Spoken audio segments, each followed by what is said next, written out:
Hello, everyone. I'm Chanel Micsky. Welcome to my Psych Talk presentation, Memory in Pregnancy and Postpartum, a Deep Dive.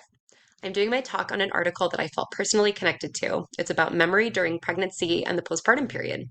The article, which was published in the Scandinavian Journal of Psychology in 2016, is titled Memory in Pregnancy and Postpartum, Item-Specific and Relational Encoding Processes in Recall and Recognition. The authors are Spataro, Cerulli, Oriolo, Costanzi, Zanetti, Sestari, and Rossi Arnaud. Whether you're a parent, know someone who is, or you're just curious about how our brains change during major life events, I think that you too will find this article very interesting. So let's jump in.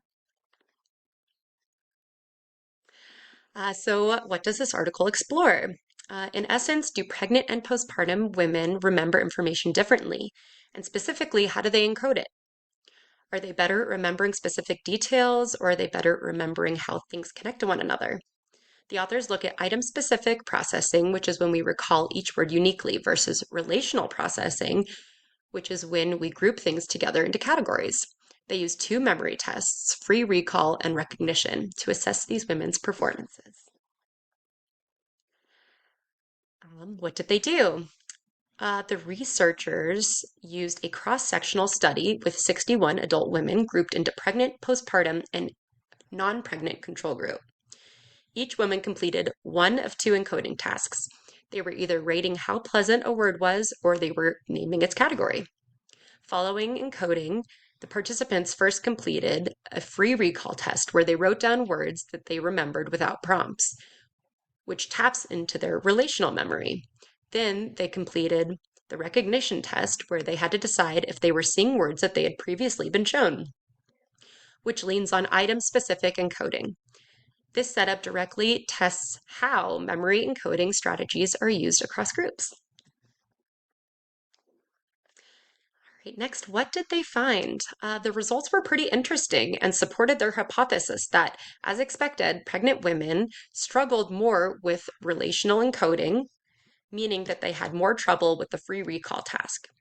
The pregnant women also did not do as well with the item-specific encoding. And while the postpartum participants fared better than the pregnant participants, especially in relational coding, they did not quite reach the control group levels. This indicated that pregnancy may temporarily impair both encoding strategies. Next is strengths. There were definitely some strong points in this article. I like how they explicitly manipulated encoding strategies to give us a clean insight into how memory is processed. The topic is important and relevant. The study design is clear, and they connected their results back to previous research in the field. I also like that they looked at two different types of memory for this study. Next, we have their weaknesses. There were definitely some drawbacks to this study.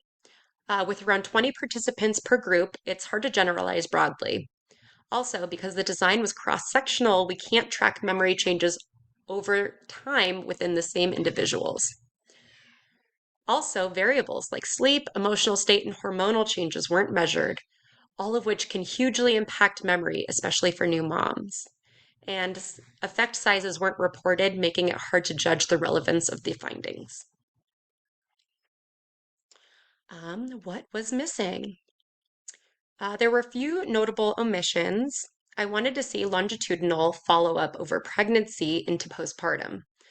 I think that more real-world memory tasks would make the findings more meaningful, like remembering a to-do list, making doctor's appointments, going to doctor's appointments. Also knowing the participants' trimester and postpartum stages would add some more clarity to the study. Final thoughts.